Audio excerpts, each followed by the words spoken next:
இப்பொழுது நீ செய்கிற பணியிலிருந்து விடுபட நினைக்காதே. அந்த பணிதான் உன் உயர்வுக்கான கதவாக மாறும். நம்பிக்கை மட்டும் என் மீது வை. உன் முயற்சிகளை நான் வீணாக்க மாட்டேன். உன் உழைப்புக்கு பலன் கிடைக்கும் நேரம் வந்துவிட்டது. நீ நினைத்து பார்க்க முடியாத அளவுக்கு உன்னை உயர்த்தப் போகிறேன். நான் தரப்போகும் அருள் உன் வாழ்க்கையின் திசையையே மாற்றும். இனி உனது நாட்கள் ஒளியால் நிரம்பும். உன் மனம் மகிழ்ச்சியால் மலரும். அமைதியாயிரு, உன் நேரம் வந்துவிட்டது. உன் உள்ளம் அமைதியாக இருந்தால்தான் உன் வாழ்க்கையின் பாதையும் நேராக செல்லும். மனம் குழப்பமாயிருந்தால் நீ போகும் பாதை தெரியாது. ஆகையால் எதையும் தொடங்குவதற்கு முன் உன் இதயத்தின் குரலை கேள். நான் இதை உண்மையாகவே விரும்புகிறேனா என உன்னை நீயே கேள்.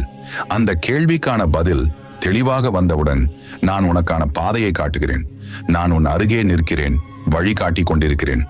ஆனால் முதல் அடியை நீயே எடுக்க வேண்டும் என் பிள்ளையே. ஏனெனில் உன்